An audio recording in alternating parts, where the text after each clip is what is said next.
Hey again. So we are almost done this book. We only have this much left. There's 30 chapters and we're on chapter 20. I think there's 30. And we're on chapter 26. So we only have 4 more chapters. Yeah, chapter 30. It's the last chapter. Okay. So grab a snack or grab whatever and hang out, and you just have to listen along. You can't follow along because you don't have a book, but that's okay.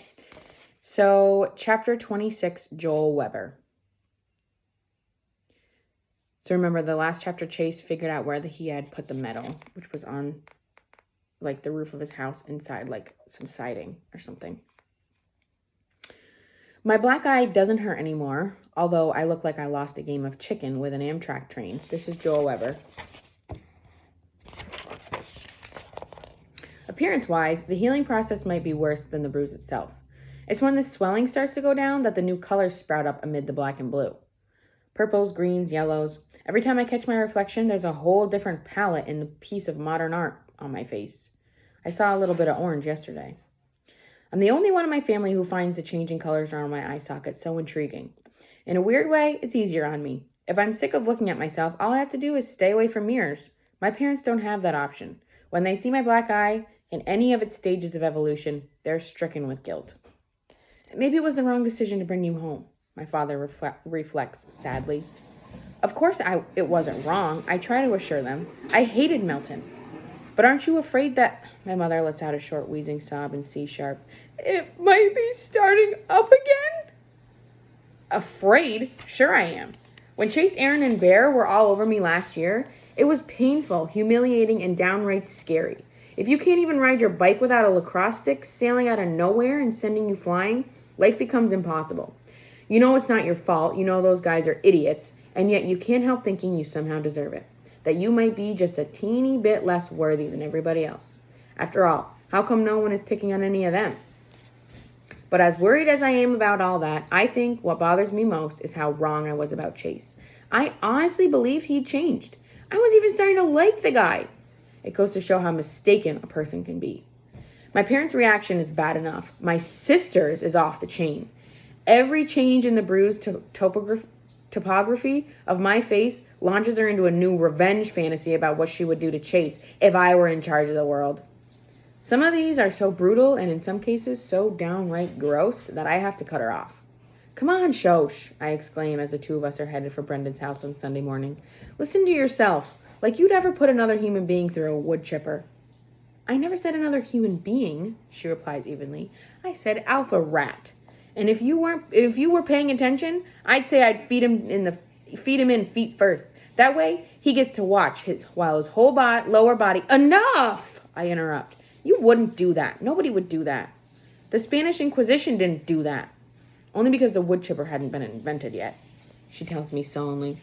Anyway, I sigh, anxious to change the subject. I wonder what Brendan wants. What do you think? She snarls, still in a bad mood. He has another stupid idea for a YouTube video, and we're the cast and crew. The text said that's not it, I remind her. It better not be. Otherwise, Brendan's going in the wood chipper.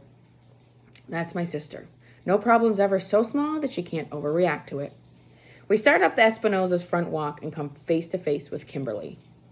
Oh, hi guys. She gives me a long, hard look. Your eye is better, she adds dubiously. I'm okay, I say quickly. I don't want Shosh to nominate any more candidates for the wood chipper. You also got the text? My sister asks Kimberly. She nods. And Chase is coming too. What? Chase? Shosh grabs my arm and starts dragging me back down the walk. Brendan explodes out the front door and runs up to us. Where are you going? Chase Ambrose isn't coming anywhere near me or my brother, Shosh seethes. That's why I invited you. Chase is innocent. She keeps pulling me along. Well, not totally innocent, Brendan pleads. But he didn't hit Joel on purpose. He was just as blindsided as we were. I've got proof. What proof? I ask. One-man band, he explains. The video survived, and it proves that Chase was trying to stop Aaron and Bear. We're going home, Shosh insists. You go home, I tell her. I'm staying. Here, she demands. With that guy coming over? This time, I don't let her push me around. I want to know what happened. I have to see it for myself. And she stays too, probably because she thinks I need protection. A lot of guys would be embarrassed about that, but I'm at least a little bit grateful. At any minute, Chase is going to walk into Brendan's front door, and I can't predict how I'm going to feel about it. I've seen him around school here and there. Still, this will be the first time since the fire extinguisher incident that we'll be in the same room together. We establish ourselves in the living room, on the living room couch, and Brendan sets up his computer at the coffee table. I transferred this from one of the flip cams, he explains. I brought it home to shoot something else, and this was on it. He puts out some snacks, and we settle in to wait for Chase. 20 minutes go by, and then a half hour. Kimberly's impatient, mostly because Chase is the only reason she's here. Where is he? Brendan texts again. No answer. Well, what did you expect? Shosh scoffs. He said he was coming, Brendan insists.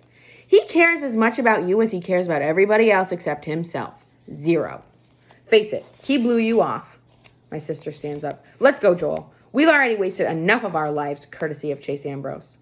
I turn to Brendan. Play the video. Chase can see it some other time. We fast forward through most of it, watching musician Brendan popping all up around the risers, playing different instruments for his one-man band. He switches into regular playback once the tuba sequence comes up. I feel my stomach muscles tense. As much as I've been bullied, I've never had the opportunity to actually watch it happen before. The impatient expressions of Shosh's face is replaced by one of intense concentration. I don't get it, Kimberly puts in. All I see is Brendan. Where's everybody else? You and Joel are there, but you're out of the frame, Brendan explains. Keep watching. We hear Aaron and Bear fling the doors open. Even though they're off camera, the first thing we actually see are the 2 jets of white foam that catch Brendan full in the face. He goes down, tuba and all. It would be funny if I didn't know what was coming next. When the stream of foam changed directions to some target off screen to the right, I know I'm the one in the line of fire. There's a lot of yelling going on, and I hear my own voice in there with Brendan, Kimberly, and the 2 attackers. After a few more blasts of foam, Aaron and Bear step into the frame, appearing on the left side of the screen. The next part I remember all too well. Aaron and Bear are tossing instruments all over the place and trashing the band room. I try to take on Aaron, but he shoves me down into the foam. It's hard to watch, but not as hard as I thought it would be. This is not who I am, I tell myself. It's just something that happened to me. Somehow, seeing it unfold in real time in high definition video, I'm able to expand the fracas in my band room to include every rotten bullying thing that was ever done to me. And here I am, alive, undamaged, well, except my eye. I've been victimized, but I don't have to let that define me as a victim. I'm back at home and back to myself.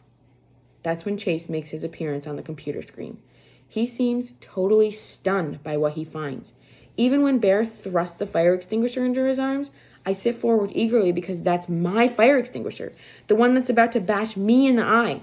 As I watch Chase and Bear struggling over the shiny metal cylinder, I tense, knowing it's coming any second. I'm following the combatants, checking for the high sign, the nod of acknowledgement that shows that the 3 are in cahoots, and it's time to clobber the kid with them who got them put on community service. It doesn't come. Chase wins the tug-of-war, and my face gets in the way. That's all that happens. Brendan pauses the video. An accident, he says triumphantly. I agree, I tell him. Wow, Chase must be really strong, is what Kimberly gets out of it. Shosh's cheeks are bright red as she digests the truth. My sister judges everything and everybody so harshly that when her judgment falls on herself, it's like the end of the world. He still lied, she says, tight-lipped.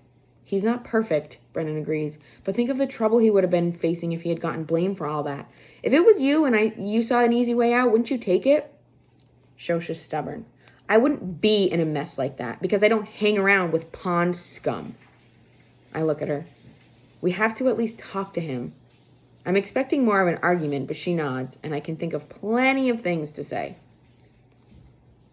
One of the things should be I'm sorry, Brendan puts in pointedly. She glares at him. Yeah, we'll see. But if it is, it'll be the last item on my list. Where is Chase? Kimberly asks in annoyance. Brendan, you said he was going to be here. Brendan is already on his phone talking with Mrs. Ambrose.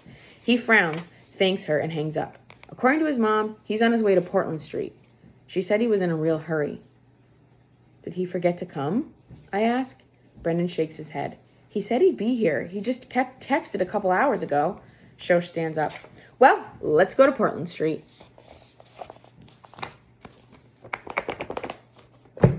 All right. Stay tuned for the next chapter, but that won't be till Monday, so you got a long ways to wait. Sorry. Bye, you guys.